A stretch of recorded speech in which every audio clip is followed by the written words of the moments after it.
आप सभी का स्वागत है जोहार मैम प्लेटफॉर्म पर। अगर आप कॉमर्स मैनेजमेंट बिजनेस के रिजिड कॉन्सेप्ट को आसानी से समझना चाहते हैं तो मुझे लगता है ये प्लेटफॉर्म आप लोगों के लिए सूटेबल रहेगा। डियर ऑल, आप सभी को मैं ये बताना चाहूँगी कि मैं कोई गारंटी नहीं ले रही हूँ या फिर ये कोई दावा नहीं है, क्योंकि सोशल मीडिया पर बहुत सारे एडुकेटर हैं जो बहुत सारे अच्छे बुरे कंटेंट जो हैं वो लेकर आ रहे हैं। लेकिन मुझे लगता है कि अगर आप कुछ भी समझ रहे हैं, और ख़ास करके पढ़ाई के मामले में तो ये है, अगर आप किसी भी कंटेंट को कंज्यूम कर रहे हैं तो फिर कहीं ना कहीं आप इतने स्मार्ट बन जाएं कि आपको खुद ये पता लगने लगे कि क्या सही कंज्यूम कर रहे हैं और क्या गलत है। अगर क्लास 11 में आपने कुछ आंसर किया है, तो अगर आप मास्टर लेवल में आकर उसी आंसर को ही लिख रहे हैं तो मुझे लगता है कि आप कम स्मार्ट हो रहे हैं या आपके ज्ञान में कमी है। वैसे नॉलेज का एक डेफिनेशन ये भी है कि हमारे भीतर, हमारे अंदर क्रिएटिविटी होनी चाहिए, और अगर क्रिएटिविटी है तो जीवन में आप किसी भी जगह पर हों, आप नंबर 1 पर रहेंगे। Perspective management and organizational behaviour, अगर आप देखें तो एक सिलेबस के पेपर में या ये जो टॉपिक है या जो सिलेबस का हिस्सा है, टुकड़ा है, उसमें कहीं ना कहीं दो चीज़ों को साथ मिला दिया गया है। एक जो कि मैनेजमेंट के कोर को डील कर रहा है, और दूसरा ओबी जो कि मैनेजमेंट का एक डिसिप्लिन है। वैसे पर्सपेक्टिव मैनेजमेंट के लिए आपको बहुत सारे अच्छे अच्छे ऑथर्स मिल जाएंगे, ओबी के लिए भी ऑथर हैं। मैंने प्रीवियस क्लास में बताया है कि कौन कौन से बुक जो हैं आप उसे पढ़ सकते हैं। लेकिन अभी मैं जिस सीरियस टॉपिक के साथ आप लोगों के सामने हूँ, हाजिर हूँ, कोशिश करूँगी कि कई ऐसे वीडियो हों जिसमें मैं सामने आप लोगों को समझाऊँ। लेकिन अब तक आपने नोट्स को देखकर पढ़ा है तो इस वीडियो में भी आपको काफ़ी फ़ायदा मिलेगा। एक शॉर्ट नोट मैंने प्रिपेयर किया है। हम पढ़ रहे हैं मैनेजमेंट। जो बच्चे बीबीए की डिग्री ले रहे हैं, सीए, सीएस, सीएमए पढ़ रहे हैं, या फिर हो सकता है क्लास 11, 12 बीएसटी के स्टूडेंट हो, बिजनेस स्टडीज़, तो आपको ये सभी को पढ़ना है। वैसे 11, 12 में बोला जाता है कि आप एनसीईआरटी बुक को ले लें। बच्चे अब एनसीईआरटी नहीं लेते हैं। फिर एक पॉपुलर ऑथर है पूनम गांधी, बच्चे उस बुक को भी खरीदते हैं, और बहुत सारे डिफरेंस बुक भी मिल जाते हैं। कुछ ऐसे ऑथर भी जो कि बहुत पॉपुलर तो नहीं है लेकिन बच्चे पढ़ते ज़रूर हैं। मास्टर लेवल में आकर अगर आप पीजी की डिग्री ले रहे हैं तो क्लास 11, 12 के ही बुक को पढ़ते रहने में कोई बहादुरी नहीं है, क्योंकि मास्टर लेवल की डिग्री लेने के बाद आपको बनना मास्टर है, और बस उतनी छोटी सी थ्योरी और प्रिंसिपल प्रैक्टिस को पढ़कर आप जो हैं बहुत सारे ज्ञान को नहीं ले सकते हैं। नॉलेज जो है आपका इन्हांस नहीं होगा, इंक्रीज नहीं होगा। आज जो मैं आपको बताऊंगी, एक गहरी सांस लेकर, मैनेजमेंट क्या होता है, और मैनेजमेंट जब हम सोचते हैं तो हिंदी में जिसे प्रबंधन कहा गया है, कई बच्चे आज भी यूनिवर्सिटी कॉलेजेज में हिंदी में इस विषय को लिखते हैं, या कॉमर्स भी जो है बच्चे हिंदी माध्यम से, मीडियम ऑफ आंसरिंग पेपर उनका हिंदी होता है, वो इससे एग्ज़ाम देते हैं। तो मैनेजमेंट को हिंदी में प्रबंधन कहते हैं। अब आप गौर से मेरी बातों को सुनेंगे। मैनेजमेंट, इसमें आपको मैं जिस पर फोकस करवाना चाह रही हूँ, ध्यान दिलाना चाह रही हूँ, वो है मैनेजमेंट। मतलब प्रबंधन एक ऐसी क्रिया है, या एक ऐसा प्रोसेस है, या एक ऐसा एक्टिविटी है जो कहता है कि तुम इंसान को, मनुष्य को, मैन को, जो कि एक रिसोर्स है, उसको मैनेज करो, ह्यूमन को मैनेज करो। तो जितने भी होमोसेपियंस हैं वो सभी मैनेज हों। तो as the name suggest, management is called management. अब एक और छोटा सा definition, manage the man tactfully is called management. अब आप कहेंगे कि मैम टैक्टफुली क्या होता है? तो बच्चों, आप सभी को ये बात मालूम होना चाहिए कि जितने भी मनुष्य हैं, जितने भी ह्यूमन हैं, जितने भी मेन हैं, वो सभी एक सोशल एनिमल है, मतलब सामाजिक प्राणी है. वो अपनी नीड के अकॉर्डिंग यहाँ से वहाँ मूव करते रहते हैं. इतना ही नहीं, अगर वो किसी ऑर्गेनाइजेशन में काम भी करते हैं तो सबसे पहले उनका एक अपना पर्सनल इंडिविजुअल गोल होता है. जैसे कि कोई चाहता है कि मैं अच्छी नौकरी करूं, मेरा घर परिवार इतना हैंडसम सैलरी मिले कि घर परिवार चल जाए, मैं एक घर खरीद लूं, मेरे पास महंगी गाड़ी हो जाए, मेरी शादी हो जाए, मेरा एक फ्रेंड सर्कल हो जाए, शादी हो गई है तो फिर मेरे बच्चे भी हो जाएं, और एक वक्त ऐसा आ जाए कि मैं सेल्फ एक्चुअलाइजेशन के स्टेज पर आ जाऊं, मतलब गिवर हो जाऊं, सोसाइटी में सेवा करूं, सर्विसेज दूं, सर्व करूं, मेरे पास जितनी योग्यता है गरीबों को पढ़ाऊं, और भी जो भी नीडी पीपल हैं उनकी हेल्प करूं. ये जो बातें मैं बता रही हूँ, ये इसलिए बता रही हूँ कि एक सामाजिक प्राणी जिसका पहला ध्यान समाज में रहते हुए भी खुद पर होता है कि मेरा क्या फ़ायदा है. अगर मैं ऑर्गेनाइजेशन में जा रहा हूँ तो ऑर्गेनाइजेशन का तो काम है प्रॉफिट कमाना, फिर मेरा इंडिविजुअल जो मेरा सपना है वो कौन पूरा करेगा. और कहीं ना कहीं यहीं से शुरुआत होती है मैनेजमेंट की. तो अब आप बताइए कि एक आदमी, एक इंसान, एक ह्यूमन जिसके मन में इतने सारे डिजोनेंस हैं, इतने सारे द्वंद्व हैं, वो किस तरीके से मैनेज होगा. मैनेजमेंट जो मैं बता रही हूँ, ये किसी ऑथर के बुक को पढ़ने से मुझे लगता है बेटर होगा कि मास्टर लेवल में आकर अगर आप कुछ पढ़ते हैं तो 2, 4, 5, 10 मिनट अगर आप एक पेज को पढ़ने में समय लगा रहे हैं, फिर आधा घंटा समय और एक्स्ट्रा लेंगे और उस पर सोचिए. और जब आप किसी चीज़ को पढ़कर सोचना शुरू कर देंगे तो फिर मुझे विदाउट एनी डाउट बस यही कहना होगा कि ये जो पीजी की डिग्री ले रहे हैं वो सक्सेसफुल हो जाएगा, बस वो डिग्री नहीं कहलाएगा. हम डिग्री लेकर निकल रहे हैं, स्किल से तो खैर दूर हैं, सीख नहीं पा रहे हैं. आज मैं बहुत कुछ तो नहीं बता रही हूँ, लेकिन एक छोटा सा शॉर्ट इंट्रोडक्शन आपको दी कि मैनेजमेंट जितना सुनने में आसान लगता है, एक ऑर्गेनाइजेशन स्ट्रक्चर को क्या मैनेज करना उतना ही आसान है. क्योंकि एक ऑर्गेनाइजेशन में बहुत सारे डिपार्टमेंट होते हैं. HR डिपार्टमेंट, प्रोडक्शन का department, marketing department, finance department, और इतने डिपार्टमेंट को एक साथ मैनेज करना, एक ही समय पर 4 डिपार्टमेंट में फंक्शन चल रहा है, काम हो रहा है, एक्टिविटी परफॉर्म हो रही है, क्या इतना इजी टास्क है?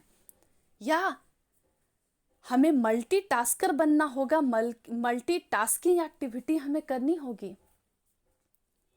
तो मैनेजमेंट में मल्टी डायमेंशनल अप्रोच का प्रयोग होता है कि आपको हर सिचुएशन के लिए रेडी होना होगा. आपको दूरदृष्टि रखनी होगी, ऐसा नहीं कि शॉर्ट टर्म फायदा देख लेना है. आपको लॉन्ग टर्म अप्रोच को भी लेकर चलना पड़ेगा. फिलहाल मैं यहीं रुकती हूँ. मैं बस पहले क्लास में आपको ये बताना चाह रही हूँ कि आपको सोचना होगा पढ़ने से अधिक.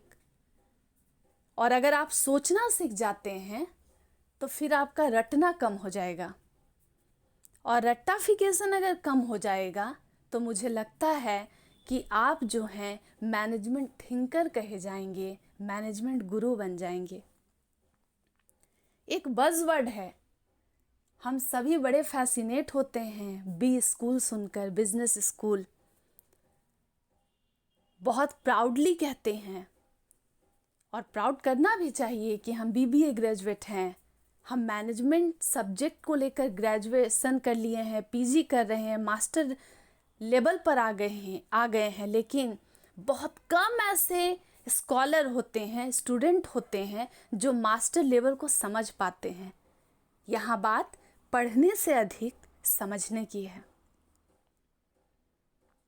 डियर ऑल, मैनेजमेंट एक डिसिप्लिन है और ये डिसिप्लिन जो है आप समझ सकते हैं कि एक स्ट्रीम है। जैसे साइंस, कॉमर्स और आर्ट्स होता है, उसी तरीके से मैनेजमेंट भी जो है वो एक डिसिप्लिन है, एक स्ट्रीम है। लेकिन एक मैनेजर को डिसिप्लिन में रहने की भी ज़रूरत है ताकि प्रॉपर यूटिलाइजेशन के साथ मैनेजमेंट हो जाए। लास्ट क्लास में मैं मैनेजमेंट के कई डेफिनेशन आपको बताऊंगी और ये भी बताऊंगी कि ऑथर्स की गलतियां कहाँ कहाँ रह जाती हैं। आज हम कैरेक्टरिस्टिक ऑफ मैनेजमेंट पढ़ेंगे और अब देर नहीं करना है, अब ध्यान से सुनना है कि क्या क्या ऐसा नेचर होगा, कैरेक्टरिस्टिक होगा या सिम्टम होगा जब आपको पता चल जाएगा कि ये मैनेजमेंट है। बच्चों, मैनेजमेंट जो सब्जेक्ट है, जो डिसिप्लिन है, जो स्ट्रीम है, वो खुद में खुद नहीं है।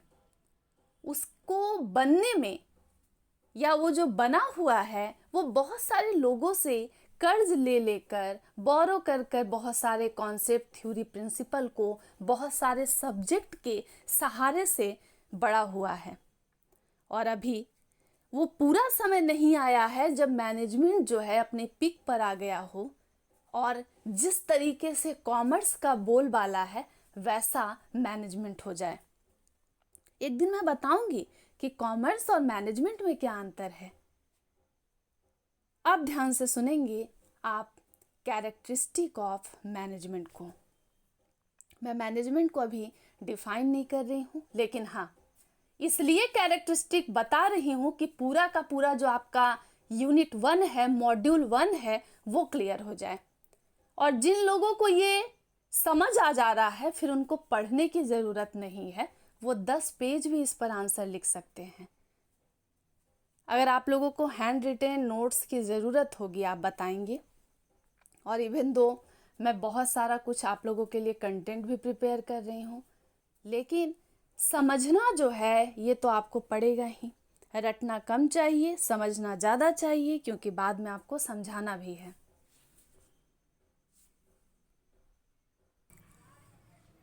डियर ऑल, एक बात को आप ध्यान से सुनिए। मैनेजमेंट जो है वो हम भी डे टू डे लाइफ में, अपने डेली रूटीन में करते हैं।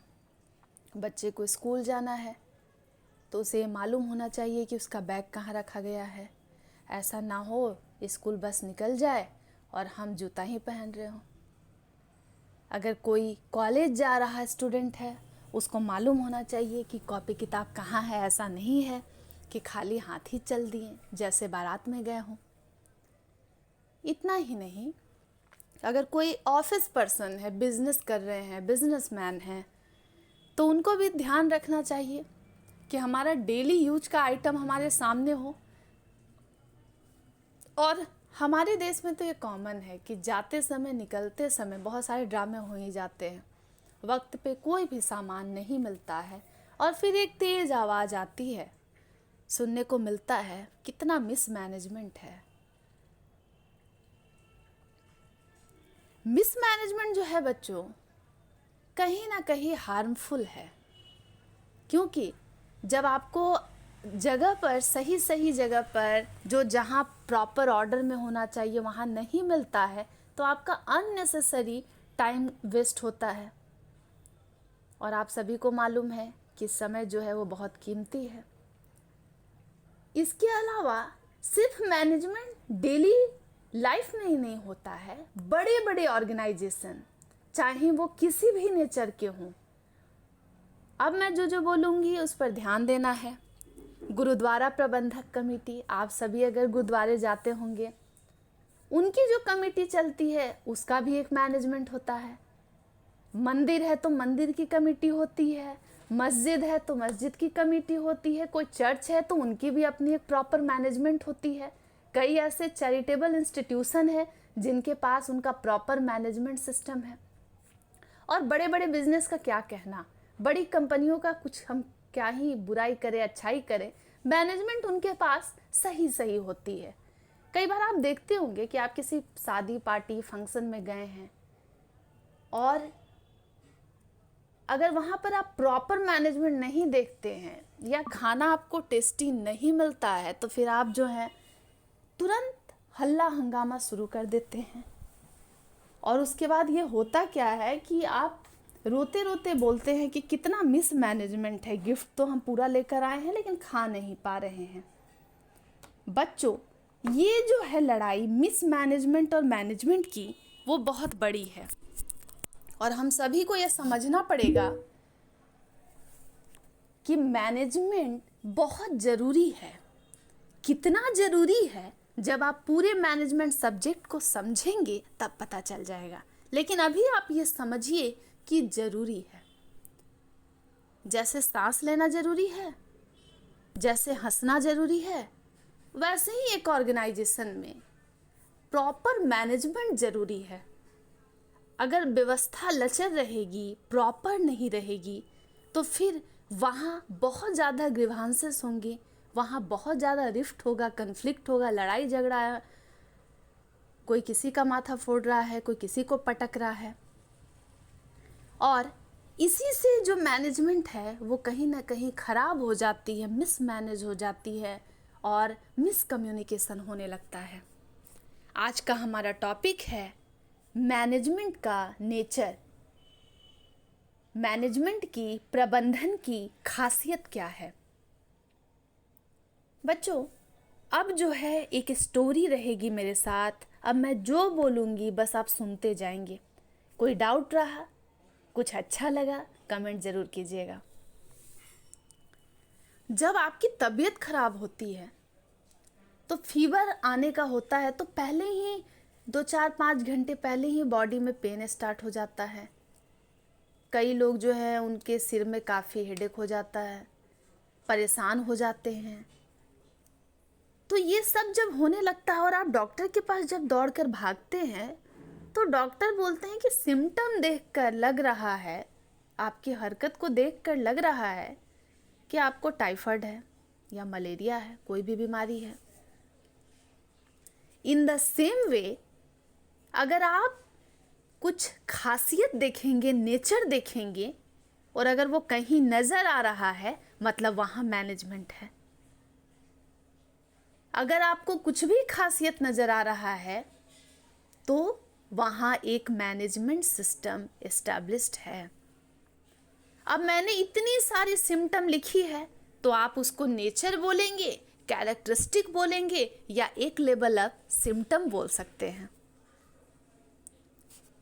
डियर ऑल, ये जो लक्षण है, ये जो सिम्टम है, ये जो नेचर है, ये जो कैरेक्टरिस्टिक है या सम टाइम यही इम्पोर्टेंस है, अगर कोई इसको पढ़कर समझ रहा है तो मुझे लगता है कि एग्ज़ाम के समय रटने की ज़रूरत नहीं होगी। अब आप बताइए कि डॉक्टर तो हमारे हरकतों से, हमारे व्यवहार से समझ जाते हैं कि हमें कौन सी बीमारी हुई है। कई बार तो टेस्ट भी नहीं लिखते हैं। उसी तरीके से अगर आप कोई भी किसी कंपनी में कहीं भी जाते हैं, डे टू डे लाइफ में किसी से आमना सामना हो रहा है, अगर कुछ भी कैरेक्टर नज़र आ रहा है तो आपको उसी समय चीखना है, चिल्लाना है, जोर जोर से बोलना है कि मैनेजमेंट मिल गया। अब स्टार्ट करते हैं मैनेजमेंट की पहली खासियत के साथ। और मुझे लगता है कि ये जो नोट्स है वो तो कम है, मैं एक लेवल अप और भी नोट्स दूंगी आपको, पर आप समझिएगा। Management is an activity. तो पहली जो लक्षण है, पहला जो नेचर है, जो खासियत है मैनेजमेंट का, कि मैनेजमेंट जो है वो एक क्रिया है, एक एक्टिविटी है। जैसे इंसान का हंसना, बोलना, रोना, वो सब उसकी एक्टिविटी है। इतना ही नहीं, हम लोगों तो एक्स्ट्रा करिकुलर एक्टिविटी भी करते हैं, ड्रामे करते हैं, फूट फूट कर रोते हैं, जमीन में गिरकर नागिन डांस करते हैं। इन द सेम वे मैनेजमेंट भी एक एक्टिविटी है, मतलब प्रोसेस है, जो कि लगातार होती रहती है। ऐसा नहीं है कि ये वन टाइम टास्क है। ये एक प्रोसेस है जो निरंतर, लगातार, बार बार चलती ही रहती है। और आपको मालूम है कि जो लोग इस प्रोसेस को करते हैं, अंजाम तक पहुंचाते हैं, जो संभालते हैं, उनको कहते हैं हम मैनेजर्स। और अगर आप MBA की डिग्री ले रहे हैं तो सबके तो ज़बान पर यही रहता है कि हमें मैनेजर बनना है। लेकिन बहुत कम लोग ऐसे हैं, बहुत कम इंडिविजुअल ऐसे हैं जो सक्सेसफुल मैनेजर बन पाते हैं। तो मैनेजर जो है उसके पास बहुत सारी एक्टिविटी है। एक एक्टिविटी पता है क्या है? लीडरशिप है। एक मैनेजर में लीडर वाला गुण होना चाहिए, जो पूरे के पूरे ग्रुप को कंट्रोल कर सके, रास्ता दिखा सके, और रास्ता दिखाकर वो भी गलत रास्ता नहीं, सही रास्ता दिखाए। और क्यों दिखाए रास्ता? ताकि जो भी ऑर्गेनाइजेशनल गोल है, और जब जब मैं आपको ऑर्गेनाइजेशनल गोल बोलूँगी, इसमें इंडिविजुअल गोल भी शामिल है। एक सक्सेसफुल ऑर्गेनाइजेशन का यही डेफिनेशन है कि वो इंडिविजुअल प्लस ऑर्गेनाइजेशनल गोल दोनों को साथ साथ साइमल्टेनियसली लेकर चले। तो मैनेजमेंट इज एन एक्टिविटी से बेटर है, पता है, आप ये लिख सकते हैं कि management is a managerial process. एक ऐसा प्रोसेस जो मैनेजर परफॉर्म कर रहे हैं। आप सभी को मालूम है कि जो चीज़ प्रोसेस से चल रहा है तो उसमें बहुत सारे लेयर होंगे, और वो जितने लेयर होंगे उन सभी में डायरेक्शन की ज़रूरत होगी, और रास्ता दिखाने वाला मैनेजर है। तो मैनेजमेंट जो है एक मैनेजेरियल प्रोसेस है, या लिख सकते हैं मैनेजमेंट इज एन एक्टिविटी। इसके साथ 2-3 और चीज़ है बच्चों। एक ही पॉइंट को हम कितने तरीके से लिख सकते हैं। पहली बात, मैनेजमेंट इज एन एक्टिविटी, या लिखिए उससे भी, ये अब क्लास 11 का बच्चा लिखेगा तो बहुत मज़ा आएगा, वो खुश हो जाएगा। लेकिन आप PG के स्टूडेंट हैं तो आप लिखेंगे management is a managerial process. और मैं कुछ एक्स्ट्रा बता रही हूँ तो उसके भी नोट्स दे दूँगी। तो मैनेजमेंट एक ऐसा प्रोसेस है जो लगातार, निरंतर चलता रहता है, चलता जाएगा। चलिए नेक्स्ट पॉइंट की ओर बढ़ते हैं। Management is a purposeful activity. अच्छा, आप कॉलेज में एडमिशन लिए हैं तो कोई ना कोई पर्पस है ना, या मैनेजर बनेंगे या प्रोफेसर बनेंगे। अब आप कहेंगे कि मैनेजमेंट की डिग्री लेकर डॉक्टर बनेंगे तो हाँ, PhD वाले डॉक्टर बन पाएंगे, पर आप साइंस तो है नहीं कि आप मेडिकल वाले डॉक्टर बन पाएंगे। पर एक पर्पस है ना, एक उद्देश्य है ना। तो बिल्कुल आपकी तरह एक ऑर्गेनाइजेशन के पास पर्पस है, जीने की वजह, जिसे हम कहते हैं ना कि हमारे मम्मी पापा जीने की वजह है, हमारा कोई खास हमारे जीने की वजह है। इन द सेम वे मैनेजमेंट के पास भी पर्पस है जो उसके जीने की वजह है। और ये जो पर्पस है कभी कभी दिखता भी है, कभी कभी नहीं भी दिखता है। अब आपको समझ जाना है। और मैनेजमेंट की पहला जो ऑब्जेक्टिव है, पहला जो उसका पर्पस है, वो यही है कि प्रॉफिट कमाना। ये तो प्राइमरी ऑब्जेक्टिव है किसी बिजनेस का। ये कोई रिश्ता नहीं है कि जो टॉफ़ी से सेटल हो जाए, टेडी से सेटल हो जाए। यहाँ प्रॉपर हमारा एक लक्ष्य है, एक विज़न है, एक गोल है, और अगर जिस चीज़ के प्रति अगर आप पढ़ रहे हैं और आपका कोई पर्पस ही नहीं है तो फिर बेवजह पढ़ रहे हैं। हो सकता है कि आप पर्पस को अचीव ना कर पाए, वो दूसरी बात है, लेकिन हाँ, पढ़ रहे हैं तो सोचते तो होंगे ना कि कुछ ना कुछ छोटा मोटा भी तो जीने की व्यवस्था कर लेंगे। यही है मैनेजमेंट। तो कोई ऐसी जगह जहाँ आपको दिख रहा है कि काम हो रहा है, उसके पीछे कोई ना कोई वजह है, कोई पर्पस है, तो हाँ, वहाँ पे मैनेजमेंट है। चलिए, अब मुझे ना बंगाली लोगों की याद आ रही है। जोदी तोर डाक सुने क्यों ना आसे ताबे एकला चलो। तो यहाँ पे एकला तो नहीं चलना है, अकेले नहीं चलना है। अगर आप अकेले चल रहे हैं मतलब वहाँ मैनेजमेंट नहीं है। लेकिन मैनेजमेंट वहाँ ज़रूर मिल जाएगा जहाँ बिहारी चल रहे हैं, जहाँ पूरा ग्रुप हो गया है, 7-8 लोग एक साथ जम गए हैं, बैठ गए हैं, 7-8 लोग साथ में मिल के मस्ती कर रहे हैं, झाल मुड़ी खा रहे हैं, लिट्टी चोखा खा रहे हैं। तो मैनेजमेंट जो है बच्चों, ये एक ग्रुप का एफर्ट है। ये एकला चलो रे वो कॉन्सेप्ट पर यकीन नहीं करता है। तो जहाँ कोई अकेला चल रहा है वहाँ तो कोई मैनेजमेंट नहीं है, वो तो बेचारा अकेला चलता ही रहेगा, चलता ही रहेगा। मंजिल मिल गई तो ठीक है, लेकिन ये ग्रुप है जिसमें 50 अलग अलग माइंडसेट वाले लोग रहेंगे और ये ग्रुप एक्टिविटी बन जाएगा। मैनेजमेंट का कंसर्न उसी के साथ है, क्योंकि ऑर्गेनाइजेशन में कोई एक काम नहीं कर रहा है, 1000 काम कर रहे हैं। और 1000 को जब डायरेक्शन देना पड़ता है, कंट्रोल करना पड़ता है, तो ये हार्ड है। अब एक आदमी काम कर रहा है, एक एम्प्लॉय, उसको मोटिवेट कर लिए, उसके साथ जो सलूक करे करें। लेकिन ग्रुप काम कर रहा है, कंपनी लॉस में जा रही है, पूरा का पूरा ग्रुप जो है उदास हो गया, तो सबको मोटिवेट करना, सबको मतलब प्रेरित करना, सबको हमेशा चार्ज्ड फील करवाना जो है हार्ड टास्क है।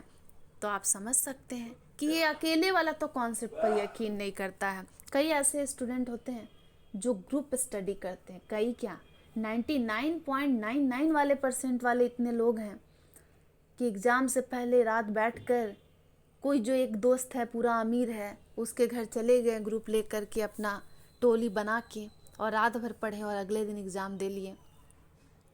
मैनेजमेंट इसकी बात करता है।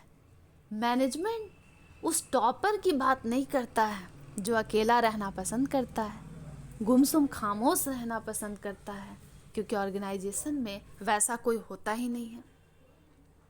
जी हाँ, ऐसा हो सकता है कि काम करते करते आपके पास कोई ग्रुप ना हो, लेकिन मेजॉरिटी जहाँ ग्रुप एफर्ट है वही मैनेजमेंट का एग्जिस्टेंस है, वही मैनेजमेंट वर्क करता है। ये जो मैं अगला पॉइंट बोलने वाली हूँ, management is getting things done, ये मुझे सबसे मज़ेदार लगता है। एक वक्त था जब किसी फैक्ट्री में वर्कर मजदूर काम करता था तो वो एक स्लेव की तरह था, वो एक बंधुआ बॉन्डेड लेबर की तरह था, बंधुआ मजदूर की तरह कि काम उससे करवाया ही जा रहा है, करवाया ही जा रहा है। और एक बॉस रहता है, सुपरवाइजर, जो बैठ के बस तमाशा देखता ही रहता है। अब जो है ट्रेडिशनल कॉन्सेप्ट में कुछ वेरिएशन आया है। अब आप देखेंगे कि किसी भी ऑर्गेनाइजेशन में एम्प्लॉय एम्प्लॉयर दोनों ही बिजी नज़र आ रहे हैं। तो पुरानी जो व्यवस्था है ना, उसमें थोड़ा सा तो कहीं ना कहीं चेंजेज है, और थोड़ा क्या बड़ा चेंज है, डायनेमिक है। जो एटमॉस्फेयर है प्रेजेंट का, जो वर्क स्ट्रक्चर है, जो ऑर्गेनाइजेशन का क्लाइमेट है, उसमें बदलाव आया है। इसके लिए एक मैरी पार्कर फॉलेट जो हैं, उनका बहुत फेमस डेफिनेशन है, पर आज के दिन तो उसका खुलासा नहीं होगा। पर अभी हम कैरेक्टरिस्टिक को समझ रहे हैं तो ध्यान से समझेंगे कि आज भी देखा जाता ऑर्गेनाइजेशन में कि वर्कर काम कर रहे हैं और कुछ लोग जो है ना वो बैठे हुए हैं। इसलिए बैठे हुए हैं कि उनका काम मजदूरी करना नहीं है, वो काफ़ी इंटेलेक्चुअल पर्सन है, वो मैनेजर हैं, वो लोगों से काम करवा रहे हैं, उनको गाइडेंस दे रहे हैं। तो मैनेजमेंट का जो ट्रेडिशनल कॉन्सेप्ट है वो यही था कि मैनेजमेंट काम करवाने का नाम है। लोग काम करते जाएंगे और एक पर्सन उनको डायरेक्ट कर रहा है। खुद मैनेजर जो कोट पैंट पहन के बॉस बनकर ऑफिस में है वो कुछ नहीं करते थे। उनका काम था बस सुपरवाइज करना, डायरेक्ट करना, ऐसे ऐसे ऐसे ऐसे काम कर लो। और बाकी जितने लोग काम कर रहे हैं वो बस लगातार काम ही काम करते ही जा रहे हैं। सॉरी, बैकग्राउंड नॉइज़ के कारण आप लोगों को डिस्टरबेंस हो रहा होगा, आप ध्यान से सुनिएगा। अब आप बताइए कि किसी फैक्ट्री में, किसी ऑर्गेनाइजेशन में बड़ी बड़ी मशीन है, तो कोट पैंट पहनकर कोई एक मैनेजर चल कर आएगा और वो मशीन को यहाँ से वहाँ हटाएगा या फिर इधर उधर एडजस्ट करेगा? बिल्कुल नहीं करेगा। क्योंकि मैनेजर इसीलिए हैं ऑफिस में, ऑर्गेनाइजेशन में, कि उनको इंटेलेक्चुअल एक्टिविटी परफॉर्म करनी है। उसके लिए जितने भी लोग लोअर लेवल पर हैं, फोरमैन हैं, क्लर्क हैं, बाकी स्टाफ हैं, वो सब करेंगे। तो कहीं ना कहीं मैनेजमेंट की एक खासियत ये भी है कि उसका काम है औरों से काम करवाना, खुद भी करना। सही डेफिनेशन तो यही होगा कि खुद भी मैनेजर को काम करना चाहिए, पर सबका काम बटा हुआ है। अब आप तो कभी ऐसा नहीं सुने होंगे कि बोर्ड ऑफ डायरेक्टर में जितने लोग हैं जो मैनेजमेंट को देख रहे हैं, हायर लेवल पर हैं, वो भी वहाँ झाड़ू पोछा बर्तन शुरू कर देंगे। या जो काम क्लर्क प्यून का है, जो स्किल्ड लेबर नहीं है, उनका सारा काम वो तो नहीं करेंगे मैनेजर। तो सभी का बहुत सारा डिपार्टमेंट है, वो सबका काम बटा हुआ है। तो मैनेजमेंट की एक खासियत ये भी है कि getting things done through others, और लोगों के द्वारा काम करवाना। भारी भरकम जो काम है वो मैनेजर खुद नहीं करेगा, उसके लिए भी लोग हैं, लेकिन हाँ, उसको देख रेख तो करना पड़ेगा। जो फिफ्थ पॉइंट है, मैनेजमेंट अप्लाइज इकोनॉमिक प्रिंसिपल। जब आप इकोनॉमिक्स सब्जेक्ट को पढ़ते हैं या पढ़ चुके होंगे, तो कई ऐसे कंसेप्ट जो हैं वो मैनेजमेंट ने उसको अपने पास रख लिया है, उधारी मांगकर, कर्ज लेकर, कि मैं जब बड़ा बन जाऊंगा तो तुम भी हमसे कुछ मदद मांग लेना। लेकिन अभी जो है मैं नया डिसिप्लिन हूँ, मेरे आए हुए मान के चलिए उसका 200 साल हो रहा है, अभी मुझे और जो है फ्रूटफुल वर्क करने हैं, अच्छा नाम करना है। तो मैनेजमेंट के कई थ्योरी एंड प्रिंसिपल, उसके लिए मैनेजरियल इकोनॉमिक्स भी है। इकोनॉमिक्स के ही प्रिंसिपल को चुरा कर, मांग कर, लेकर मैनेजमेंट डिसिप्लिन आज एग्जिस्ट कर रहा है। तो ये सिर्फ ऐसा नहीं है कि मैनेजमेंट जो है इकोनॉमिक्स से ही उधारी मांगा है। कई ऐसे साइकोलॉजी के कंसेप्ट हैं, कई कॉमर्स के कंसेप्ट हैं, कुछ इंजीनियरिंग के कंसेप्ट हैं, कुछ इंडस्ट्रियल साइकोलॉजी और इंडस्ट्रियल इंजीनियरिंग के कॉन्सेप्ट हैं। इतना ही नहीं, कुछ साइंस के भी कॉन्सेप्ट हैं जो साइंस के बच्चे भी पढ़ते हैं और मैनेजमेंट डिसिप्लिन वाले भी पढ़ते हैं।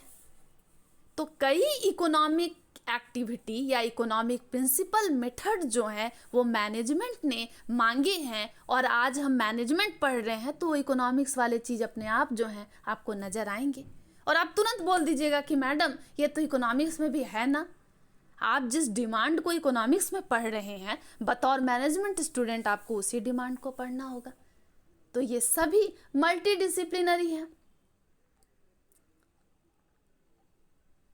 एक समय ऐसा आ जाएगा जब मैनेजमेंट इतना बड़ा हो जाएगा कि मैनेजमेंट को लेकर कोई और नया डिसिप्लिन रेडी हो जाएगा, और फिर उसे पढ़ेंगे हम, तब ये मालूम होगा कि इसका सारा कॉन्सेप्ट प्रिंसिपल मैनेजमेंट से लिया गया है।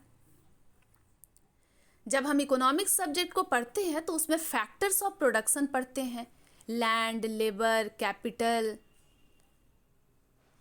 Entrepreneurship, main, material, money, method, machines. तो मैनेजमेंट जो है बहुत सारी इकोनॉमिक्स के प्रिंसिपल को अप्लाई करता है। तो ये भी खासियत अगर आपको नज़र आ रही है, अगर आपको डिमांड और भी जगह नज़र आ रहा है, सप्लाई का कॉन्सेप्ट और भी जगह नज़र आ रहा है, प्रोडक्शन फंक्शन, नेशनल इनकम, अगर ये सारी चीज़ें आपको कहीं और भी नज़र आ रही है, तो आपको समझ जाना है कि कहीं ना कहीं इधर भी मैनेजमेंट है, और ये मैनेजमेंट की एक क्वालिटी है। जैसे फीवर आ गया, उसका बहुत सारा सिम्टम है, उसी तरीके से मैनेजमेंट की हजारों क्वालिटी हैं। अब एग्जाम में 14 मार्क्स का क्वेश्चन आएगा, 14 मार्क्स का क्वेश्चन है तो कम से कम 15 पॉइंट हम कैरेक्टरिस्टिक लिख देते हैं, तो फिर हम तो टॉप कर जाएंगे, हम अच्छा स्कोर कर पाएंगे, अच्छे मार्क्स हम सिक्योर कर पाएंगे। तो मैनेजमेंट के कई ऐसे प्रिंसिपल हैं जो इकोनॉमिक्स से लिए गए हैं। इसीलिए कह सकते हैं कि मैनेजमेंट जो है, मैनेजमेंट के पास जो वेपन आ गया है, जो हथियार आ गया है, जो गैजेट आ गया है, जैसे डोरेमोन के पास है, उसी तरीके से तो वो जब उसको ज़रूरत पड़ती है तो फिर वो इसे चला देता है, यूज करता है, इस्तेमाल करता है। 6th पॉइंट जो है, कहीं अगर आपको दिख रहा है कि डिसीजन लिया जा रहा है तो वहाँ मैनेजमेंट है। Management involves decision making. अब आप बताइए ना, डिसीजन मेकिंग जो है ये मैनेजमेंट का एक फंक्शन भी है। ऐसा भगवान ना करे किसी के साथ हो, कई बार पेशेंट एडमिट होते हैं हॉस्पिटल में, फैमिली वालों को तुरंत डिसीजन लेना पड़ता है कि अगर सडनली डॉक्टर ने कह दिया कि कोई मेजर सर्जरी करनी होगी, बॉन्ड पेपर साइन करवाया जाता है, डॉक्टर से वो सलाह लेते, डॉक्टर कहते हैं कि पेशेंट जो है आपका बच जाएगा, आपसी म्यूचुअल कंसेंट होता है और तुरंत डिसीजन मेकिंग है। यहाँ पर भी मैनेजमेंट है। अगर कोई स्टाफ जो है किसी लेडी स्टाफ के साथ किसी ऑर्गेनाइजेशन में मिसबिहेव कर रहा है, तुरंत मैनेजर को या जो भी हायर अथॉरिटी है तुरंत डिसीजन लेना कि तुरंत इसको फायर करो, तुरंत निकालो, तुरंत उसे सस्पेंड करो या वार्निंग दो या रिमूवल करो या डिसमिस करो, कुछ भी करो, किसी प्रकार का डिसिप्लिनरी एक्शन ले लो। ये है डिसीजन मेकिंग। फ्यूचर की डिमांड को किस तरीके से कंपनी मीट करेगी, वो भी है डिसीजन मेकिंग। 2 लोग बेस्ट नजर आ रहे हैं, लेकिन सबसे ज्यादा बेस्ट कौन है? रिक्रूटमेंट के समय इसको फाइनल करना, ये जो क्रिटिकल डिसीजन मेकिंग है, ये भी मैनेजमेंट है। तो जहां जहां आपको दिख रहा है कि डिसीजन लेना, वहां मैनेजमेंट है।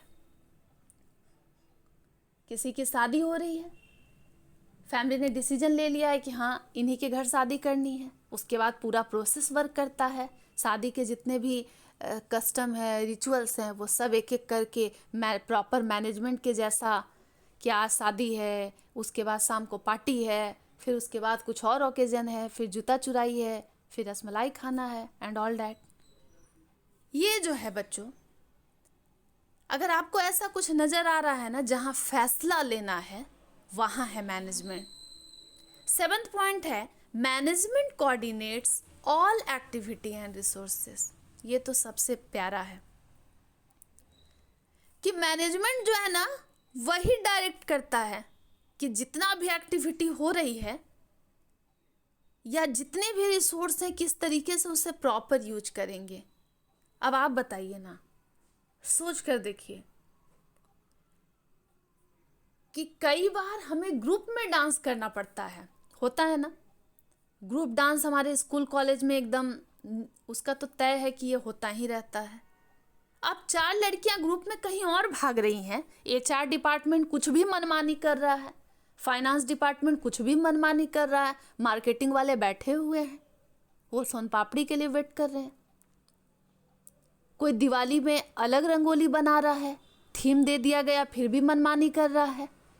तो अगर एक्टिविटी में कोऑर्डिनेशन नहीं हुआ तो जाहिर सी बात है कि वहाँ मिसमैनेजमेंट हो जाएगा। लेकिन आप देखते हैं जितने भी ऑर्गेनाइजेशन है, इनमें कोशिश होती है कि जो भी काम चल रहा है कोऑर्डिनेशन हो। अब स्कूल में एनुअल डे होता है, एनुअल फंक्शन होता है, एनुअल कुछ स्पोर्ट्स इवेंट होते हैं, एनुअल कुछ डांस इवेंट होते हैं, उसमें आप देखते होंगे कि प्रॉपर कोऑर्डिनेशन है, किसके बाद क्या होने वाला है। ऐसा नहीं कि कोई भी मनमानी उठकर आया, अनाउंस कर दिया क्या इसके बाद ये करने वाला है, इसके बाद ये होने वाला है। अगर ये प्रॉपर कोऑर्डिनेशन नहीं हुआ तो फिर अंडे टमाटर जो है वो बरसाए जाएंगे, पूरे पूरे स्कूल को तोड़ फोड़ दिया जाएगा, ऑर्गेनाइजेशन को तोड़ फोड़ दिया जाएगा। अब आप सोच कर देखिए कि पूजा करने का भी सिस्टम है। ऐसा तो नहीं है कि पहले प्रसाद बांट दिया जाता है उसके बाद मंत्र पढ़ा जाता है। तो जो मंत्र को चैंट करते हैं, पढ़ते हैं, वो होता है कि पहले पढ़ लेंगे, बाद में सबसे अंतिम प्रोसेस है उसका कि प्रसाद बटेगा। In the same way proper coordination अगर नहीं हुआ तो वहाँ मिसमैनेजमेंट नजर आएगा। तो मैनेजमेंट होने के लिए जो एसेंशियल क्वालिटी है वो है कोऑर्डिनेशन होना, जितने भी डिपार्टमेंट रन कर रहे हैं। हो सकता है कहीं सिर्फ HR, मार्केटिंग, फाइनेंस हो, वहाँ प्रोडक्शन रिलेटेड वर्क नहीं होता हो, तो वो डिपार्टमेंट एग्जिस्ट नहीं करता हो। तो अगर सभी डिपार्टमेंट में कोऑर्डिनेशन होता है तो फिर जो है वहाँ मिसमैनेजमेंट कम होगा। तो मैनेजमेंट की एक क्वालिटी है कि सभी डिपार्टमेंट में कोऑर्डिनेशन हो। अब हम आते हैं 8 नंबर पॉइंट में। आप सोच कर देखें, मैंने एक पेज में नोट्स को बनाया है कि आप पहले पॉइंट को देखें, समझें, मैं जो बोल रही हूँ उस पर सोचें। Management is a universal activity. Universal का मतलब होता है सर्वव्यापी, जो हर जगह हो। एक स्कूल में, घर में, गुरुद्वारे में, मंदिर में, मस्जिद में, ऑर्गेनाइजेशन में, किसी पार्टी, प्रोग्राम, फंक्शन, इवेंट में मैनेजमेंट जो है यूनिवर्सल है, उसकी ज़रूरत पड़ती ही पड़ती है। जैसे हिंदुओं का बिलीफ है, वो मानते हैं कि भगवान जो है सब इंसान के भीतर उनकी आत्मा के रूप में होते हैं, तो हर इंसान के भीतर भगवान है। यहाँ तक कि फूल, पत्ती, बादल, आसमां देखेंगे तो सूर्य भगवान है। तो हर जगह भगवान है। हवा हर जगह है, वो यूनिवर्सल है। तो मैनेजमेंट भी जो है वो हर जगह है। वो हर बड़े छोटे, कोई मीडियम साइज का ऑर्गेनाइजेशन हो, कोई घर हो, वो हर जगह पर है। बस हाँ, पहचानने भर की देर है। हम जो कुछ कर रहे हैं वहाँ पर मैनेजमेंट है। तो जो सर्वव्यापी है मतलब वो सब जगह है। अब इससे खूबसूरत क्या होगा जो सब जगह है। मैनेजमेंट आपको हर जगह नज़र आ जाएगा। वो किसी सरकारी दफ्तर में भी दिख जाएगा। वैसे सरकारी दफ्तर में उतना भी ज़्यादा मैनेजमेंट सही नहीं है, शिकायतें तो रहती ही हैं। प्राइवेट हॉस्पिटल में नज़र आ जाएगा, सरकारी में ज़रा कम ही नज़र आएगा, लेकिन वो दिखता ज़रूर है। वो किसी ना किसी फॉर्म में आपको नज़र ज़रूर आ जाएगा और आप बोलने लगेंगे, चिल्लाने लगेंगे कि अरे ये तो मैनेजमेंट है। वो तुरंत आपका हाव भाव बता देगा कि यहाँ मैनेजमेंट है, यहाँ मैनेजमेंट नहीं है। जैसे ये सर्वव्यापी है, यूनिवर्सल है कि लड़कियों को गुपचुप बहुत पसंद आता है, लड़कियों को मेकअप पसंद आता है। हो सकता है बहुत कम लोगों को पसंद आता हो, ना भी पसंद आता हो, लेकिन माना जाता है। या बहुत लोग ये मानते हैं कि लेफ्ट हैंड से जितने लोग लिखते पढ़ते हैं, जो लेफ्ट हैंडी होते हैं, वो लोग बहुत शार्प माइंड के होते हैं।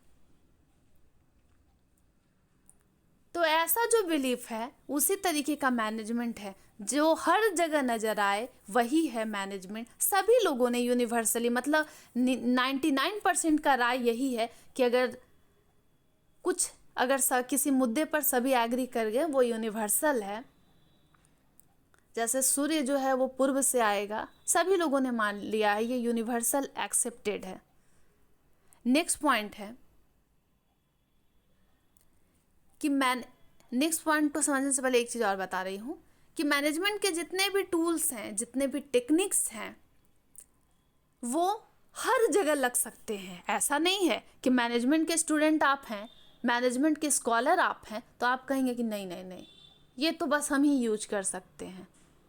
ये कोई भी यूज कर सकता है। हो सकता है किसी घर में भी मैनेजमेंट के प्रिंसिपल लग रहे हों और बाद में, क्योंकि अगर मान लीजिए सभी लोग पढ़े लिखे नहीं है, समझ नहीं रहे, तो उनको मालूम नहीं है, लेकिन आप पढ़ लिख रहे हैं तो आप समझ जाएंगे कि यह तो मैनेजमेंट का प्रिंसिपल है, यही तो मैनेजमेंट का टूल है। Management is an integrating process, और इसका ये मतलब है कि यहाँ बिहारी एग्जिस्ट करते हैं। आप देखेंगे, आप किसी ट्रेन में ट्रैवल कर रहे होंगे, एक अनजान आदमी झाल मुड़ी खा रहा है, वो धीरे धीरे दूसरे से पूछेगा आप कहाँ के रहने वाले हैं, कहाँ जा रहे हैं, इतनी तुरंत उसकी दोस्ती हो जाएगी। जनरली बिहारियों के साथ ऐसा होता है, दिल पे नहीं लेना है। कुछ कैरेक्टर हैं जो बातों बातों में आपको सुनने को मिलेंगे, और वो पूरे के पूरे बॉगी से दोस्ती कर ले रहा है। एक इंडिविजुअल इंसान जो अकेले बैठ रहा है और पूरा झालमुड़ी एक ही पैकेट सभी में बांटा जा रहा है। इन द सेम वे मैनेजमेंट भी सबको इंटीग्रेट करता है, जितना भी काम किसी ऑर्गेनाइजेशन में हो रहा है उसको जोड़ता है। जो भी मेन काम कर रहे हैं, जितने एम्प्लॉय काम कर रहे हैं उनको एक साथ लाना, जो मटेरियल जो भी काम हो रहा है, जितने मशीन है, जो भी गोल है, सबको एक साथ इंटीग्रेट करना, जितने भी दुख हैं, जितने भी ग्रीवांस हैं, सबको एक साथ निपटारा करना, जितना कुछ अच्छा हो सकता है मोटिवेशन सभी को एक साथ करना, और जितने फंक्शन हैं प्लानिंग के, ऑर्गेनाइजिंग के, स्टाफिंग के, डायरेक्टिंग के, कंट्रोलिंग के, वो सब का सब काम मैनेजमेंट का है और वो सबको एक साथ इंटीग्रेट कर देता है। तो अगर कहीं आपको दिख रहा है कि किसी जगह पर प्लानिंग भी हो रही है, ऑर्गेनाइजिंग भी हो रहा है, स्टाफिंग भी हो रहा है, और ये जनरली घर में भी होता है, मैनेजमेंट का फंक्शन सिर्फ मैनेजमेंट के लिए नहीं है, वो हम लोगों के लिए भी है। लेमैन टर्म में, आम बोलचाल की भाषा में, हम सभी आम लोगों के लिए है। Next point, management is concern with direction and control. ध्यान देना होगा इस पर।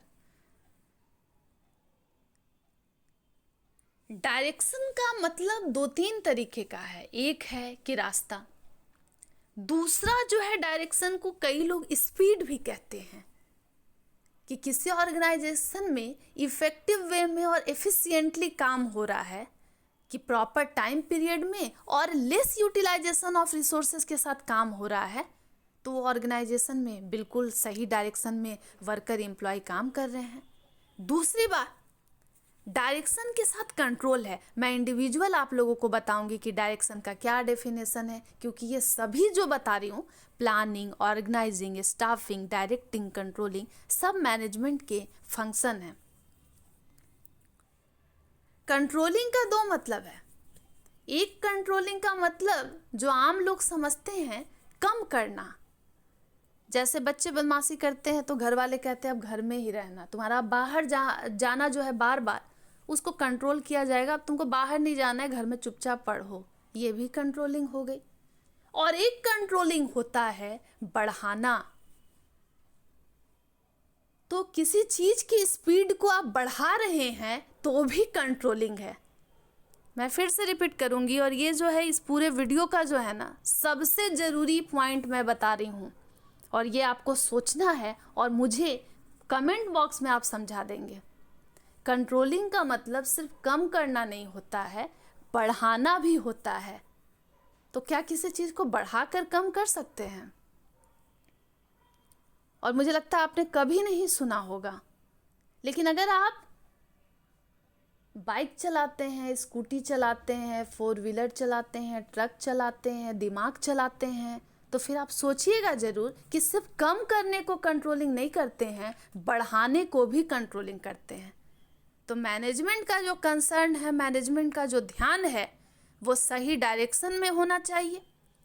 जितने एम्प्लॉय हैं वो सब एक साथ मिलकर ग्रुप एफर्ट करें और अच्छे से ऑर्गेनाइजेशन को जो है महान बनाए, अच्छा काम हो, अच्छा प्रोडक्टिविटी हो, अच्छा आउटकम आए, रिजल्ट आए, और जो भी चीज़ें हैं वो सही तरीके से कंट्रोल हो, जो एंड रिजल्ट हो वो प्रॉपर हो।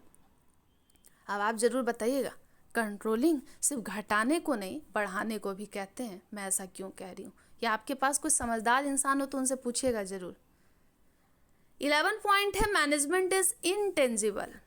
इंटेंजिबल का मतलब कोई भी ऐसा चीज़ जिसको हम छू नहीं सकते, देख भी नहीं सकते। लेकिन आपको बताऊंगी कि इसमें ज़रा सा पेच है। चलिए, छू नहीं सकते, देख भी नहीं सकते, लेकिन महसूस किया जा सकता है। जैसे भगवान हम पर कुछ ब्लेस कर रहे हैं, कृपा कर रहे हैं, ऊपर वाले की नेमत आ रही है, हमारा जो विश है वो पूरा हो रहा है, तो उसे हम महसूस करते हैं और आपके अलावा कोई उसको महसूस नहीं कर सकता। दूसरी बात कि जो चीज़ हमारे साथ हो रहा है, भले वो डायरेक्टली विजिबल नहीं है औरों को, पर हम उसे नोटिस कर रहे हैं कि मेरे लाइफ में चेंजेस तो आ रहा है, कि कल भगवान को लड्डू चढ़ाए थे, आज ही नौकरी लग गई। जैसे ही नौकरी लग गई, दिमाग में स्ट्राइक किया कि कल तो पूजा किए थे और आज रिजल्ट भी आ गया एकदम। मैनेजमेंट जो है इनटेंजिबल है, वो आपको डायरेक्टली नहीं दिखेगा, लेकिन अगर वो नहीं होगा ना तो फिर वो आपको महसूस ज़रूर होगा। जैसे पार्टी में गए, शादी पार्टी में रोटी खा लिए, तंदूरी रोटी, हम फ्राइड राइस खा लिए, बिरयानी खा लिए, पुलाव खा लिए, सब खा लिए, लेकिन अगर आइसक्रीम नहीं है तो वो मिस आप ज़रूर करेंगे। वो आपके लिए इनटेंजिबल हो गया, आप ना देख पा रहे हैं, ना उसको छू पा रहे हैं, खा तो पा ही नहीं रहे हैं, लेकिन महसूस हो रहा है कि ये तो एब्सेंट है। जैसे आप अगर स्कूल कॉलेज में पढ़ रहे हैं, क्लास भी किए, 5-6 पीरियड पढ़ भी लिए, लेकिन अगर आपके फेवरेट टीचर ही नहीं आए तो आप उनको नहीं देख पा रहे हैं, वो आपसे बोल भी नहीं रहे हैं कुछ, लेकिन वो जो एब्सेंस है उसको आप महसूस कर सकते हैं। मैनेजमेंट भी यही है। मैनेजमेंट आपको डायरेक्टली विजिबल नहीं होगा, वो इनटेंजिबल है, बस आपको महसूस करना है। जैसे किसी स्कूल में आप पहुंचे तो देख रहे हैं कोई बच्चा किसी को पीटे जा रहा है, कोई किसी के कॉपी को फाड़ रहा है, कोई किसी का सिर फोड़ रहा है, तो आपको कुछ बोलने की ज़रूरत नहीं, आप खुद कह देंगे कैसा मैनेजमेंट सिस्टम है, स्कूल ऐसा होता है क्या। आप उसे महसूस कर सकते हैं, लेकिन वो आपको डायरेक्टली दिखेगा भी नहीं, आप उसे देख नहीं सकते, आप छू कर नहीं समझ सकते, लेकिन वो नहीं रहेगा तो आपको ज़रूर पता लग जाएगा।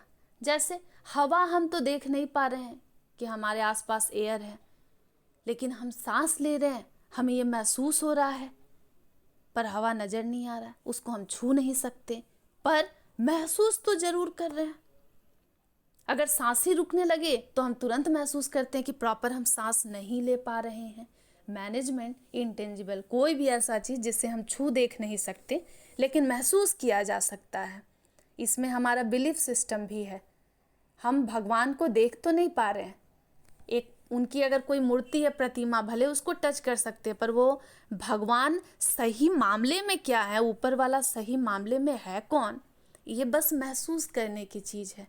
और ये दुख या सुख दो समय में आपको महसूस भी हो जाता होगा। कभी लगता होगा कुछ बैड फेज अगर लाइफ में चल रहे हैं तो लगता होगा भगवान तो है ही नहीं, गुस्सा करते होंगे। कभी लगता होगा अच्छा हो रहा है तो हाँ कुछ तो है, जो ऊपर में कोई तो ऐसे पावर है, सुप्रीम पावर, जो हमें गाइड कर रहे हैं। तो मैनेजमेंट एक इनविजिबल स्पिरिट है, एक अदृश्य शक्ति है।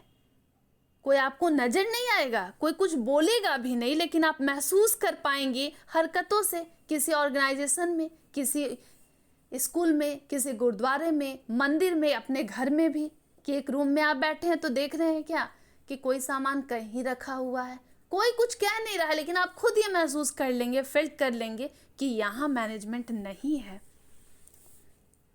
तो मैनेजमेंट ज़रूरी नहीं है कि साफ साफ आपको आंखों से दिख ही जाए, आप उसको छू करके बताएं, ऐसा नहीं होगा।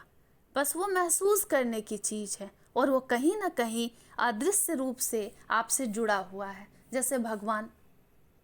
नेक्स्ट पॉइंट है management is both science and art. कोई चीज़ साइंस क्यों होता है, ऐसे ही एक सेपरेट वीडियो मैं बनाऊंगी। कोई चीज़ साइंस इसलिए होता है ना क्योंकि उसमें बहुत सारे एक्सपेरिमेंट हैं, बहुत सारे टेस्ट हैं, बहुत सारे साइंटिफिक टर्मिनोलॉजी हैं और वो प्रूव्ड है, उसे प्रूफ किया जा सकता है, कई मेथड टेक्निक्स प्रूफ किए जा सकते हैं, इसलिए चीज़ साइंस है। साइंटिफिक एक्सपेरिमेंटेशन प्रूफ किए जा सकते हैं, लेकिन कोई चीज़ आर्ट्स क्यों है? तो अच्छा आप सोचिए ना, म्यूजिशियन होते हैं, आर्टिस्ट होते हैं, कोई हो सकता है कवि हो, कोई हो सकता है डांसर हो, उनका सब्जेक्ट भी आर्ट्स होता है और वो आर्ट्स वाला काम भी कर रहे हैं, कलाकार हैं। वो आर्ट्स क्यों है? आर्ट्स सब्जेक्ट ही आर्ट्स क्यों है? वो इसलिए है क्योंकि वो प्रैक्टिस का पेपर है, वो प्रैक्टिस वाला काम है। अगर आप रोज रियाज न करें तो आप प्रॉपर म्यूजिशियन भी नहीं बन सकते। अगर एक डांसर ढंग से डांस प्रैक्टिस ही ना करे तो फिर स्टेज से उसको फियर हो जाएगा, डर हो जाएगा। इन द सेम वे मैनेजमेंट में साइंस भी है, जिसमें प्रॉपर उसके टूल टेक्निक हैं जिसे प्रूफ करना है, जो हार्ड भी नज़र आता है, रिजिड भी नज़र आता है। लेकिन मैनेजमेंट आर्ट्स भी है जो फ्लेक्सिबल है, जिसके अंदर एक इमोशन है, जुड़ाव है, लगाव है।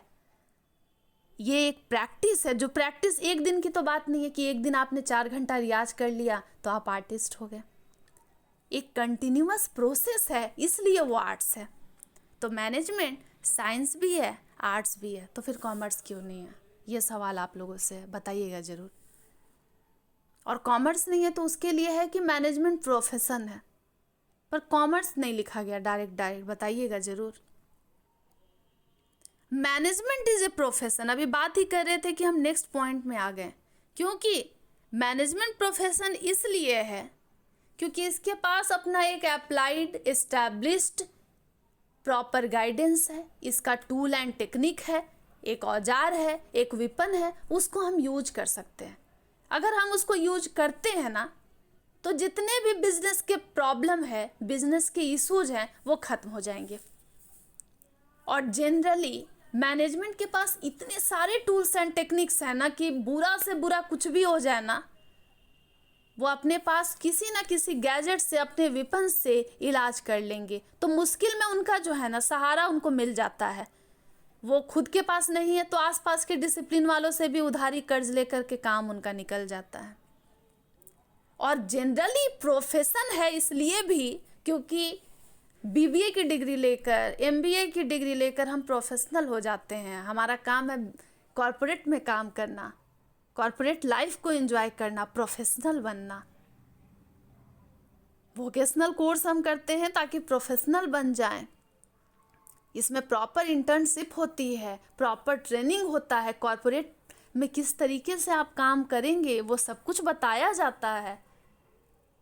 एक प्रोफेशनल जिसको शार्प माइंडेड होना चाहिए, जिसको मल्टीटास्कर होना चाहिए, और बहुत सारे गुड मैनी रीजन्स हैं, मैं आपको बताऊंगी नेक्स्ट सेपरेट वीडियो में कि मैनेजमेंट आर्ट, साइंस और प्रोफेशन कैसे हो गया। Management is an interdisciplinary approach. तो मैनेजमेंट ऐसा नहीं है कि वो अकेला प्लेयर है मैदान में। बेचारा जब उसका जन्म हुआ, वो छोटा था, वो बड़ा होने लगा तो उसको एहसास हुआ कि मैं अकेले नहीं चल पाऊंगा, मेरा अपना एग्जिस्टेंस कुछ है ही नहीं। हमसे बड़े बड़े लोग हैं जो घर में बैठे हुए हैं, अब उनसे तो पूछना ही पड़ेगा। जैसे छोटा बच्चा 12-13 साल का होता है तो उसको लगता है कि वो सबका बाप बन गया है।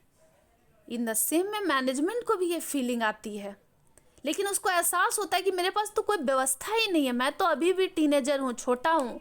200 साल किसी सब्जेक्ट का हो रहा है अगर होते हुए, तो ऐसा नहीं है कि महान हो गया है। कई सब्जेक्ट ऐसे हैं जो 2000 साल भी पुराने हैं, तो वो तो उनके सामने छोटा है। तो फिर वो बेचारा मदद मांगता है अपने कुछ भाइयों से। और उनका भाई कौन कौन सा है? मैथमेटिक्स है, सोशल साइंस है, साइकोलॉजी है, फिलॉसफी के भी कॉन्सेप्ट हैं, सोशियोलॉजी भी आती है, इंजीनियरिंग भी है, इकोनॉमिक्स भी है, कॉमर्स भी है। तो मल्टी डिसिप्लिनरी है, एक से नहीं है। एक से तो कुछ होने ही वाला नहीं है। जब बिजनेस इन्वायरमेंट इतना कॉम्प्लेक्स है तो एक प्लेयर से क्या होगा? बेचारे के पास कुछ अपनी व्यवस्था ही नहीं है। अगर वो वार होता है, युद्ध होता है, फाइट होता है, अकेले वो पहुंच भी गया तो मारा जाएगा। तो वो अपने साथ पूरा का पूरा फौज रखा है, व्यवस्था रखा है। अब जब उसके साथ कॉमर्स का सपोर्ट है ना मैनेजमेंट के साथ, इकोनॉमिक्स का सपोर्ट है ना, मैथमेटिक्स का सपोर्ट है, सोशियोलॉजी का सपोर्ट है, इंजीनियरिंग का सपोर्ट है, तो फिर वो अकेला कहाँ है? वो वीक तो नहीं हुआ, स्ट्रांग हो गया। तो बिल्कुल बाजार में मैनेजमेंट को स्ट्रांग नजर आना है तो फिर वो आसपास के लोगों से, आसपास के डिसिप्लिन से मदद लेता है। और लास्ट पॉइंट है, management is dynamic not static. अच्छा, आप सोचिए ना, आप जिस स्कूल में पढ़ते हैं या कॉलेज में पढ़ रहे हैं, कई ऐसे टीचर हैं ना जो बड़े डायनेमिक होंगे, मतलब जिनको चेंज पसंद है। आप उनको कहेंगे ना, सर चलिए एक साथ सेल्फी ले लेते हैं, वो बोलेंगे अच्छा अच्छा चलो, बहुत अच्छी बात है, तुम लोग कितने फ्रेंडली वे में बात कर रहे हो, चलो सेल्फी ले लेते हैं। अब आप कहेंगे सर पिकनिक चलिए ना, वो कहेंगे चलिए चलिए इंजॉय करते हैं। और वहीं कोई खड़ूस टीचर जिसको बोल दीजिए तो वो मुंह बना के एक कोने में बैठा रहेगा, वो कहीं नहीं जाएगा, स्टैटिक, रिजिड, जिसमें कोई फ्लेक्सिबिलिटी नहीं है। उसको लगता है कि अगर वो चुप है ना तभी वो प्रोफेसर है। उसको लगता है कि जब वो खुद को स्ट्रिक्ट रखेगा तभी वो प्रोफेसर है। उसको लगता है कि अगर वो बच्चों के साथ फोटो खिंचवा लेता है तो फिर ना वो प्रोफेसर नहीं रह जाता है। उसको लगता है कि क्लास अगर वो देर से आएगा तभी टीचर है, अगर वो वक्त पे आ गया तो फिर उसको लोग टीचर नहीं मानेंगे। तो इसी तरीके से मैनेजमेंट जो है ना, वो खड़ूस टीचर नहीं है, वो फ्लेक्सिबल, वो आपका फेवरेट टीचर है, गुड मास्टर है। अब आपका जो फेवरेट टीचर है, आप सभी के कोई ना कोई पसंदीदा टीचर होंगे। आप उनको देखिएगा कि उनकी पर्सनैलिटी डायनेमिक है, उनको चेंज पसंद आता है। लेकिन कोई कोई तो इतने अजीब मनहूस टीचर जो रो रहे हैं आकर, जैसे कि मानो कि उनको जॉब लग गया है, नहीं लगा है, उनको आफत आ गया है, मरे हुए जैसा करेंगे, ना ढंग से पढ़ाएंगे, ना उनके पास खुशी है कोई, बोझिल से, रोंदू, बकवास, बस और कुछ नहीं। लेकिन कई टीचर ऐसे हैं जिनको आप कहेंगे सर आज पढ़ने का मन नहीं कर रहा है, तो वो भी हंसते हुए, हमको भी पढ़ाने का मन नहीं कर रहा है। फिर आप उनको कहेंगे सर आज एग्ज़ाम मत लीजिए ना, कल पढ़ के आएंगे, कल पूछिएगा, वो कहेंगे हाँ हाँ चलिए चलिए, आज एग्ज़ाम नहीं होगा, आप लोग आराम से पढ़िए। या एग्ज़ाम के समय में ही सर 5 मिनट और दे दीजिए ना, आपके घर का तो टाइम जाएगा नहीं, वो कहेंगे ठीक है 5 मिनट और लीजिए और कॉपी जमा करिए। मैनेजमेंट डायनेमिक है, इसलिए डायनेमिक है क्योंकि हमारा जो बिजनेस इन्वायरमेंट है, जिस इन्वायरमेंट में हम बिजनेस करते हैं, काम करते हैं, वो डायनेमिक है। हर दिन टेक्नोलॉजी बदल रहा है। अब अगर कोई ऑर्गेनाइजेशन ये चाह ले कि नहीं, नई मशीन को हम नहीं लेंगे, किसी कीमत में नहीं लेंगे, तो वो इस कट थ्रोट कंपटीशन में, जो बाजार में प्रतिस्पर्धा है, जो फाइट है, उसमें पीछे रह जाएंगे। जो इंसान चेंज को स्वीकार नहीं करता, होता है कई लोग रिजिड होते हैं, फैमिली वाले भी आप देखेंगे। अब पहले इंडिया में यही था, मतलब मैंडेटरी का ये कंपलसरी कि सभी लोगों का, जनरली आप सुनिएगा 5-10 का 100 में से लव मैरिज शादी हो गया। मेजॉरिटी जो है वो अरेंज मैरिज की थी। अब आपको 5-10 अरेंज मैरिज वाले दिख रहे होंगे, मेजॉरिटी लव मैरिज वाले। तो ये चेंज है। पहले देखा जाता था कि महिलाएं साड़ी पहन रही हैं या सूट पहन रही हैं, अब क्रॉप टॉप आ गया है, शॉर्ट्स आ गया है बाजार में। ये है चेंज। तो बिजनेस जो है वो डायनेमिक नेचर का है। ये जो बिजनेस इन्वायरमेंट है ये डायनेमिक इन्वायरमेंट है, यहाँ रोज बदलाव हो रहे हैं। अगर हम पुराना ही टेक्नोलॉजी लेकर बैठे रहेंगे ना, तो अभी जो एआई आ गया है, अभी जो इतने सारे टेक्निकल टूल्स हैं, बहुत सारे बाजार में डिजिटल मार्केटिंग आ गया है, बहुत सारा कुछ बदलाव हो गया है, अगर उसको नहीं समझ रहे हैं ना तो फिर हम बिजनेस नहीं कर पाएंगे, हम वहाँ कहीं एग्जिस्ट नहीं करेंगे। इतना ही नहीं, सिर्फ टेक्नोलॉजिकल चेंजेस की बात नहीं कर रही हूँ, पॉलिटिकल स्टेबिलिटी। अगर 5 साल में हमारे देश में चुनाव होता है, अगर सरकार भंग हो जाती है 1.5 साल में ही, तो फिर माहौल जो है स्टेबल नहीं रहेगा। तो बिजनेस के लिए अगर माहौल ही सही नहीं है, अचानक से रूल रेगुलेशन बदल गया, तो फिर कैसे बिजनेस होगा? अब आप बताइए, कई बार इकोनॉमिक चीज़ें जो है वो भी बदलती है, जो रूल रेगुलेशन पहले बिजनेस करने को थे अब वो बदल गए हैं। तो बहुत सारे कारण हैं। तो मैनेजमेंट जो है वो डायनेमिक है, वो रिजिड नहीं है, वो बकवास जो इंसान जो उदास है, जो रो रहा है, वो नहीं है। जो हार्ड है, जिसको सिर्फ मारने पीटने का मन करता है, वो नहीं है। वो है जो, जिसे रात को आप 1 बजे भी उठा ले कि चलिए चलिए डांस करेंगे हम, मैनेजमेंट वही है कि वो खुश होकर रात को 1 बजे भी जाग कर कहेगा चलो चलो मेरा फेवरेट ट्रैक लगाओ, थोड़ा सा डांस कर लेते हैं। अब आप आज जिस क्लास को सुने हैं, अगर अच्छा लगता है, बातें समझ आ रही है, तो कमेंट करेंगे। मैनेजमेंट की खासियत को बताई हूँ। अगर हैंड रिटेन नोट्स की रिक्वायरमेंट है तो बताइएगा। एक 15 पॉइंट मैंने आज बताया है, इसमें आप खुद भी बदलाव कर सकते हैं और बातों बातों में कुछ नए पॉइंट भी जनरेट कर सकते हैं, ये आपके ऊपर है। नेक्स्ट क्लास में हम बात करेंगे डेफिनेशन, वो भी अलग तरीके से, ताकि आपको लेक्चरशिप या फिर किसी भी PSU के लिए आप कॉम्पिटिटिव एग्ज़ाम फिल कर रहे हैं उसके लिए काम करेगा। चलिए आज के लिए एंड करती हूँ। फर्दर अपडेट के लिए आपको जुड़े रहना है जोहार मैम के साथ।